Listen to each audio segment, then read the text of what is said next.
Hello everyone, welcome back to my channel. Hopefully आप सभी ने फिजियोलॉजी 3 वीडियो मैंने अपलोड करी थी रिलेटेड टू सेल। आप सभी ने वो देख लिया होगा। आपको समझ में आया होगा कि सेल क्या है, सेल डिवीजन, सेल साइकिल और आपका third chapter transport across cell membrane.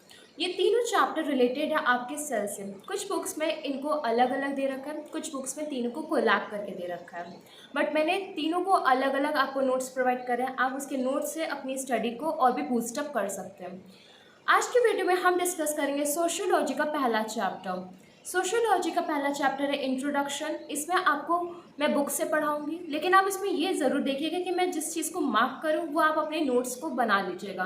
मैं तुरंत के तुरंत आपको ये चीज़ भी डिफाइन कर दूंगा कि कैसे आपको अपनी एग्जाम कॉपी में चैप्टर फर्स्ट से इंट्रोडक्शन में लिखना है। बिना समय गंवाए शुरू करते हैं वीडियो को। चैप्टर फर्स्ट सोशियोलॉजी कोशिश करेंगे कि आज कंप्लीट हो जाए। अगर नहीं हो पाएगा तो उसकी में पार्ट 2 आपको कल तक वीडियो मिल जाएगी। Let us start. सोशियोलॉजी की बुक हम प्रेफर करेंगे आर्शवानी। मैं आपको आर्शवानी से पढ़ा रही हूँ। अगर आपको कोई और बुक प्रेफर करनी है तो आप उससे भी पढ़ सकते हैं। नोट्स भी आप इसी बुक से बनाएगा। ये बुक आपके लिए सफिशिएंट है यूनिवर्सिटी एग्जाम्स के लिए। आपका पहला चैप्टर आज हम डिस्कस करेंगे इंट्रोडक्शन। आप देख सकते हैं इंट्रोडक्शन में क्या आपको पढ़ना है। नेचर ऑफ सोशियोलॉजी पढ़ना है, scope, branches and significance of sociology in nursing. आप कुछ भी पढ़ेंगे, आप बाद में नर्सिंग प्रोफेशन के बारे में ज़रूर पढ़ेंगे कि नर्सिंग के लिए आपके लिए उसके लिए क्या चीज़ें इंपॉर्टेंट हैं। सो हम स्टार्ट करते हैं अपने पहले चैप्टर इंट्रोडक्शन को। आपने सिलेबस देखा होगा तो सिलेबस में आपने देखा होगा कि जो चैप्टर फर्स्ट आपका इंट्रोडक्शन है उससे आपका यूनिवर्सिटी एग्ज़ाम क्या क्या पूछ सकती है। डेफिनेशन पूछ सकती है, नेचर पूछ सकती है, स्कोप पूछ सकती है, सोशियोलॉजी और सिग्निफिकेंस। चैप्टर फर्स्ट में आपको सिर्फ इन्हीं पॉइंट्स पे फोकस करना है। इस चैप्टर में जो चीज़ इंपॉर्टेंट है उसी को मैं मार्क करूँगी, आप उसी को रीड आउट करिएगा। आपके लिए उतना बहुत ज़्यादा सफिशिएंट और यूज़फुल रहेगा। सबसे पहले आपका क्वेश्चन है फादर ऑफ सोशियोलॉजी कौन है। तो फादर ऑफ सोशियोलॉजी आपके ऑगस्ते कॉम्टे हैं। इन्होंने टर्म सोशियोलॉजी का 19th में सेंचुरी में दिया। ईयर आप देखेंगे 1839। आपको इस चीज़ पे फोकस करना है। Sociology is derived from a Latin word socius. Socius का मतलब होता है सोसाइटी, और जो आपका लोगोस वर्ल्ड है वो आपका आया है ग्रीक वर्ड, उसका मतलब होता है स्टडी। अगर आपसे सोशियोलॉजी पूछा जाए तो आप बताएंगे सोशियोलॉजी 2 शब्द से मिलकर बना है। पहला शब्द है सोशियस, दूसरा शब्द है लोगोस। सोशियस शब्द आपका आया है लैटिन से और लोगोस शब्द आपका आया है ग्रीक वर्ड से। सोशियस का मतलब होता है सोसाइटी और लोगोस का मतलब होता है स्टडी। अब आप डेफिनेशन मेन ऑगस्ते कॉम्टे वाली ज़रूर याद होनी चाहिए। Sociology is the science of social phenomena, subject is to be natural and invariable laws, the discovery of which is the object of investigation. अगर आप स्टार्ट करेंगे सोशियोलॉजी या साइकोलॉजी में, सबसे पहले लिखेंगे अकॉर्डिंग टू। ऑथर पहले आप लिखेंगे। ऑथर अगर आपके पास उस समय नहीं याद आ रहा है तो आप नीचे नाम लिखेंगे। फिर स्टार्ट करेंगे आप अपनी डेफिनेशन को। आपको मेनली अगर जैसे कि आप सोशियोलॉजी पढ़ रहे हैं तो सोशियोलॉजी में आपका पहला चैप्टर इंट्रोडक्शन है, तो इंट्रोडक्शन में सोशियोलॉजी की डेफिनेशन पूछे तो एटलीस्ट आप 2 डेफिनेशंस को बताएं। इस टाइप से अगर आप करेंगे तभी आप मार्क्स गेन कर पाएंगे। डेफिनेशन में कोई भी चेंज नहीं होना चाहिए क्योंकि डेफिनेशन एज इट इज़ आपको लिखनी होती है। नेक्स्ट हमारा है nature of sociology. Sociology nature के लिए आपको 8 पॉइंट्स लर्न करने, बस इसका मतलब मैं आपको बता दे रही हूँ। सबसे पहले आप इसको 8 पॉइंट्स को लिखेंगे, फिर इसको डिफाइन। आपका फर्स्ट पॉइंट है इंडिपेंडेंट साइंस। इसका मतलब है जो आपका सब्जेक्ट सोशियोलॉजी है वो किसी पे डिपेंड नहीं करती। सोशियोलॉजी के पास खुद के थ्योरीज मैथड है, वो खुद में ही सफिशिएंट है, इसीलिए वो इंडिपेंडेंट साइंस है। सेकेंड आपका पॉइंट है social science not a natural science. Natural science हमारी जो हम लोग साइंस पढ़ते हैं, फिजिक्स, केमिस्ट्री, बायोलॉजी, वो नेचुरल है, उसमें नेचुरल फिनोमेनाज होते हैं जैसे कि बायोलॉजी में आप पढ़ते हैं। बट सोशल साइंस में हम लोग सोसाइटी, कम्युनिटी की डिस्कस करते हैं, इसलिए हमारा सोशल साइंस है। नेक्स्ट पॉइंट हमारा है थर्ड, पॉजिटिव साइंस है ना कि नॉर्मेटिव साइंस।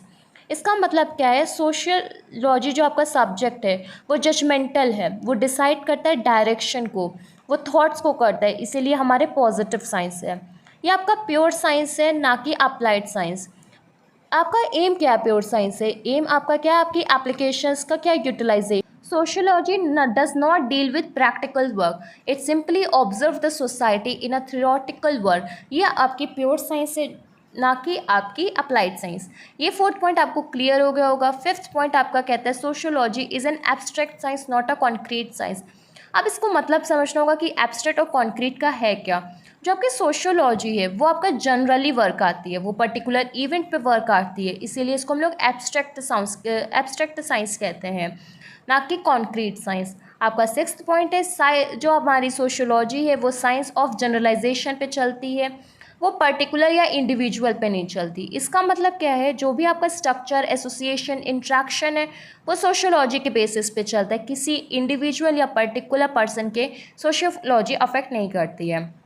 आपका 7th पॉइंट है सोशियोलॉजी जनरल सोशल साइंस है, not a special social science. अब इसका मतलब क्या है, the area of inquiry of sociology general. हमारी सोशियोलॉजी की जो भी इंक्वायरी होती है क्या होती हैं, जनरल होती हैं। वो कंसर्न करती हैं इकोनॉमिक फैक्टर से, रिलीजन फैक्टर से, सोशल एक्टिविटीज़ फैक्टर से। और जब स्पेशल की अगर मैं बात करूँ तो इसमें कुछ थ्योरी या फिर फॉर्मल फॉर्म में होना चाहिए, बट ऐसा हमारी सोशियोलॉजी सब्जेक्ट नहीं करती है। 8th पॉइंट हमारा कहता है sociology both rational and empirical science है। इसका मतलब क्या है, ये दोनों ब्रॉड वेज हैं जिससे हम अपनी नॉलेज को साइंटिफिकली में अप्रोच कर सकते हैं। रेशनलाइज का मतलब होता है कि हम लोग रीज़न कर सकते हैं, और एम्पेरिकल का मतलब होता है कि हम लोग सोशियोलॉजिस्ट के लिए अवेल कर सकते हैं। होपफुली आपको ये पॉइंट समझ में आए होंगे नेचर ऑफ सोशियोलॉजी। अब हम डिस्कस करते हैं scope of sociology. Scope of sociology हम लोगों को फिर से टेबल फॉर्म में करेंगे, इजी रहेगा, बस आपको समझ में आना चाहिए, क्योंकि आप इसके बाद आप समझ जाएंगे तो इंग्लिश में आप कन्वर्ट करके लिख सकते हैं। स्कोप ऑफ सोशियोलॉजी हमें 2 पार्ट्स में डिवाइड कर दिया गया है, स्पेशलिस्ट स्कूल और सिंथेटिक स्कूल।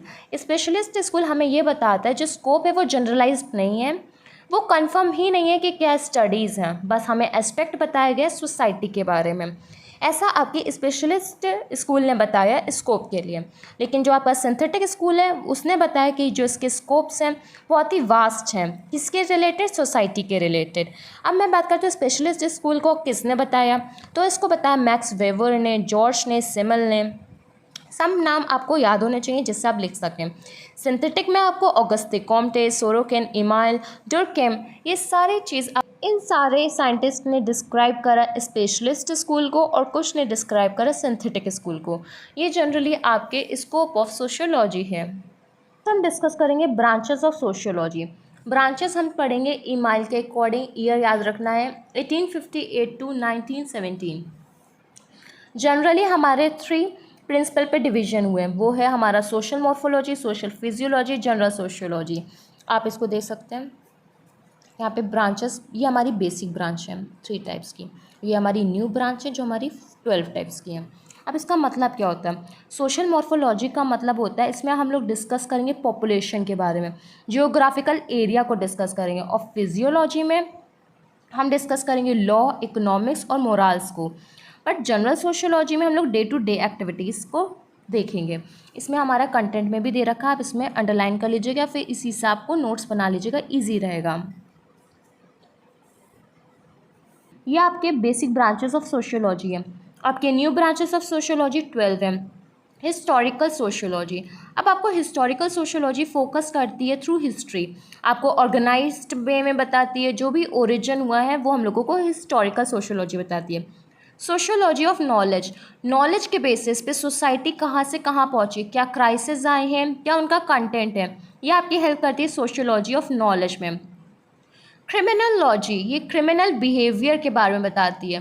पॉलिटिकल सोशियोलॉजी, ये आपको सोसाइटी को पॉलिटिक्स से जोड़ती है, ओरिजिन और डेवलपमेंट फंक्शन से। Sociology of religion, social system पे सबसे ज़्यादा इन्फ्लुएंस करने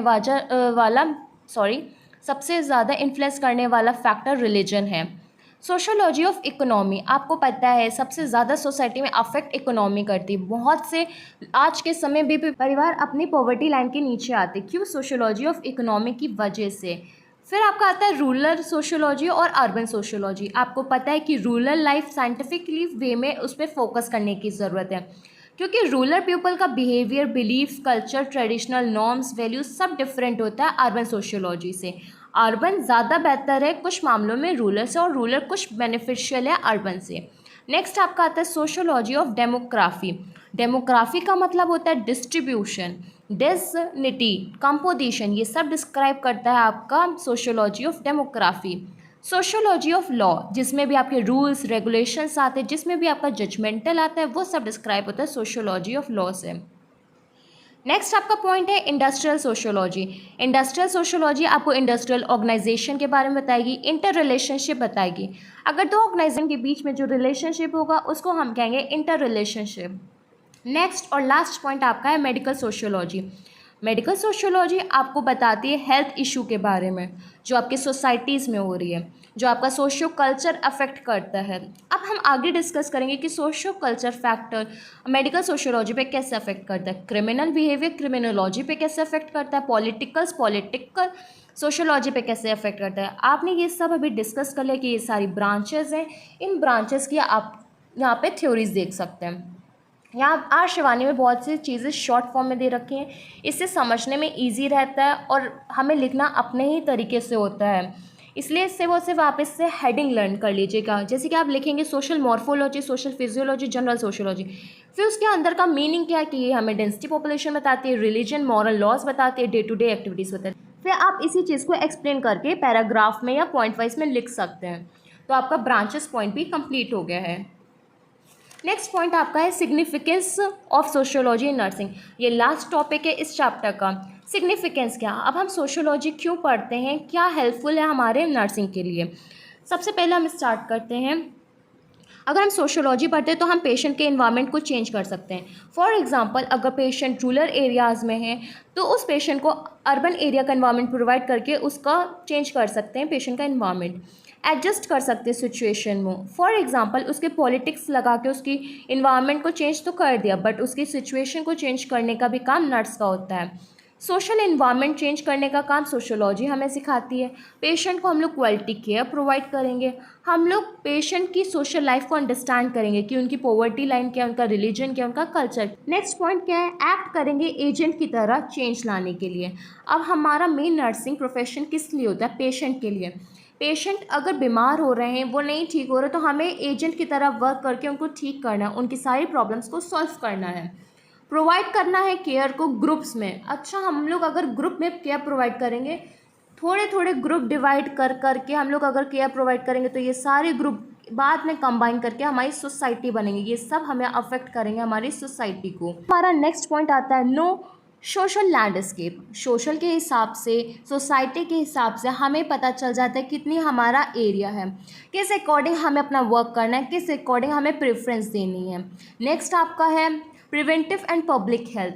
प्रिवेंटिव एंड पब्लिक हेल्थ का मतलब होता है कि हम पहले तो पब्लिक हेल्थ को सेव करें, जितना हो सके उसको प्रिवेंशन प्रोवाइड करें, क्योंकि prevention is better than precaution and cure. सबसे पहले प्रिवेंशन ही प्रोवाइड करेंगे। सबसे पहले हमें अपनी सोसाइटी पे वर्क करना है, फिर अपने पेशेंट्स पे वर्क करना है। नेक्स्ट आपका और लास्ट पॉइंट है कॉम्प्रिहेंड सोशल प्रोसेस। इसका मतलब क्या होता है, हमें अंडरस्टैंड करना है कि सोशल रिलेशनशिप क्या है, उनके सब्जेक्ट्स क्या है, उनके प्रिवेलेंट क्या है, उनकी कम्युनिटी क्या है। उस बेसिस पे हम अंडरस्टैंड करके सोशल लाइफ ऑफ पेशेंट को डिस्क्राइब करेंगे। ये सारे पॉइंट्स हैं सिग्निफिकेंस सोशियोलॉजी नर्सिंग में। ये यूनिवर्सिटी एग्जाम में पूछा जा सकता है। आपने का पहला चैप्टर इंट्रोडक्शन कंप्लीट हो गया है। इंट्रोडक्शन चैप्टर से आपको एक क्वेश्चन यूनिवर्सिटी एग्जाम में ज़रूर मिलेगा। मेनली क्वेश्चन आपको इसमें से 10 मार्क्स या 5 मार्क्स का मिलेगा। तो पहला चैप्टर है इंट्रोडक्शन का, प्लीज़ इसे अच्छे से पढ़िएगा। अगर कोई भी डाउट हो तो प्लीज़ शेयर करिएगा कमेंट में। उसके बाद में कुछ क्वेश्चंस हैं, आप इसको ज़रूर सॉल्व करिएगा। कि लॉन्ग ऐसे सबसे पहले जैसे कि सोशियोलॉजी डिफाइन करने को है तो सबसे पहले आप इंट्रोडक्शन देंगे, फिर डेफिनेशन लिखेंगे, डेफिनेशन के बाद में उसके स्कोप्स लिखेंगे। सबसे पहले आप डिस्क्राइब करेंगे कि स्कोप कितने होते हैं, स्कोप के बाद में उस पॉइंट लिखने के बाद उसको अंदर भी ब्रीफ में लिखेंगे। फिर सोशियोलॉजी के हमें सिग्निफिकेंस पढ़ने हैं नर्सिंग में, वो लिखना है आपका सेकंड क्वेश्चन। थर्ड क्वेश्चन आपको नेचर बताना है। फिर आपके शॉर्ट ऐसे आते हैं, शॉर्ट आंसर आते हैं। नेक्स्ट आपका है मल्टीपल चॉइस क्वेश्चन। ये सारे क्वेश्चन आप सॉल्व करिएगा, 5 MCQs हैं, सॉल्व करिएगा। अगर आपको अभी भी कोई डाउट हो तो प्लीज़ कमेंट कर दीजिएगा। ये इसकी आंसर की दे रखी है, करने के बाद क्रॉस खुद से चेक करिएगा कि चैप्टर हमें समझ में आया है या नहीं। और ये यूनिवर्सिटी का फेवरेट क्वेश्चन है क्योंकि बच्चे इसमें बहुत कंफ्यूज होते हैं। ये आपका की पॉइंट है, इसको अच्छे से लर्न कर लीजिएगा।